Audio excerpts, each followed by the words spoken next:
समीर, जिनकी as 27 years की है, उनको इमरजेंसी रूम में लाया जाता है।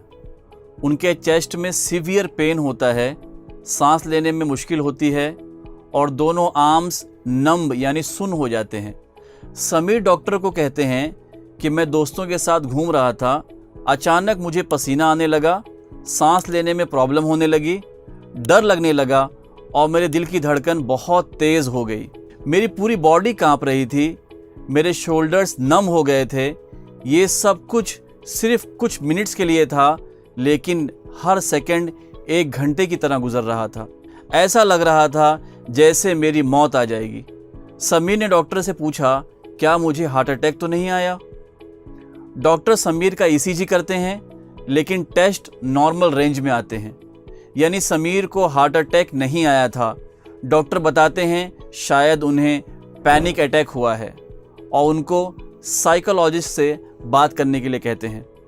समीर कुछ दिन के बाद साइकोलॉजिस्ट से मिलते हैं और बताते हैं कि उनको पिछले 1 मंथ में 15 से 20 बार पैनिक अटैक्स उसी सिम्टम के साथ आए। अब समीर को डेली लाइफ की एक्टिविटी करने में भी काफ़ी परेशानी महसूस होती है। वो बाहर जाने को अवॉइड करने लगते हैं, अक्सर घर में रहने लगते हैं।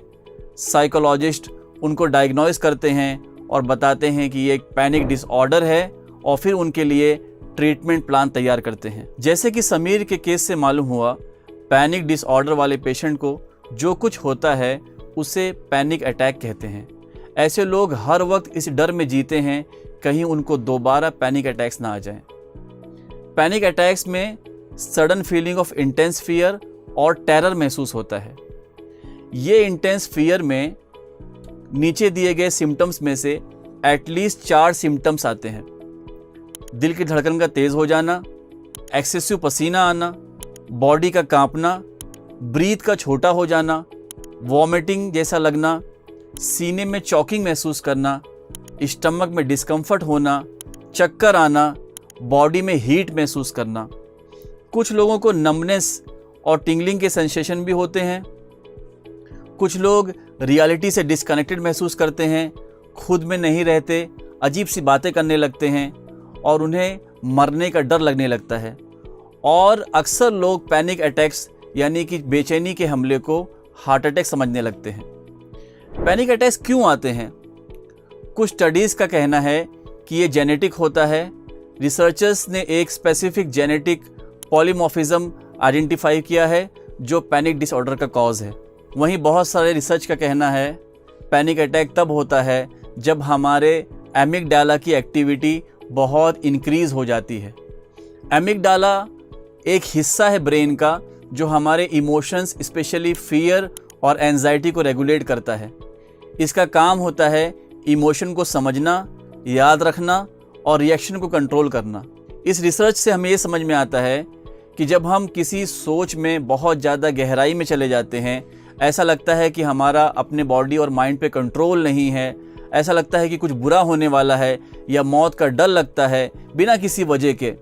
जब हम किसी छोटी तकलीफ़ यानी छोटी सी घबराहट या पेन को मिस इंटरप्रेट करते हैं और यूँ महसूस करते हैं कि ये कोई सीरियस मेडिकल कंडीशन है। किसी को लगता है कि अगर उन्हें एंजाइटी हुई और किसी ने उन्हें देख लिया तो उन्हें बहुत ज़्यादा बेइज्जती महसूस होगी।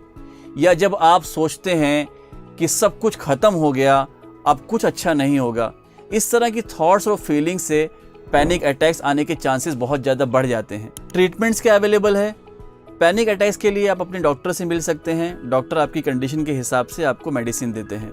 कुछ साइकोलॉजिकल ट्रीटमेंट अवेलेबल हैं। Cognitive behaviour therapy CBT panic attacks का सबसे इफेक्टिव इलाज है, जिसमें आपको नेगेटिव और इरेशनल थॉट और बिहेवियर को पहचानने और उनको बदलने के तरीके सिखाए जाते हैं। एक्सपोजर थेरेपी, इस थेरेपी में आपको ग्रेजुअली उन सिचुएशंस या ट्रिगर्स से एक्सपोज किया जाता है जो पैनिक अटैक्स को ट्रिगर करते हैं। ये एक्सपोजर ग्रेजुअली और कंट्रोल तरीके से किया जाता है ताकि आप उन सिचुएशन को हैंडल कर सकें और उन पे कंट्रोल कर सकें। रिलैक्सेशन टेक्निक्स, कुछ रिलैक्सेशन टेक्निक्स होती हैं जैसे कि डीप ब्रीथिंग हो गया, प्रोग्रेसिव मसल रिलैक्सेशन हो गया, इससे भी पैनिक अटैक्स को कम करने में आसानी होती है। कुछ माइंडफुलनेस बेस्ड थेरेपीज़ होती हैं जिसमें आपको ये सिखाया जाता है कि आपको अपने थॉट्स और फीलिंग्स को कैसे ऑब्जर्व करना है और कैसे उनको कंट्रोल करना है, कैसे उनको चेंज करना है। इससे भी पैनिक अटैक्स के कम करने में बहुत ज़्यादा हेल्प मिलती है। कुछ सपोर्ट ग्रुप्स होते हैं, आप किसी ग्रुप्स को ज्वाइन कर सकते हैं जहां पर आपको ऐसे लोग मिलते हैं जो आपको बताते हैं कि उनको भी पैनिक अटैक्स होते थे और उन्होंने कैसे उसे कंट्रोल किया और कैसे उससे बाहर आए।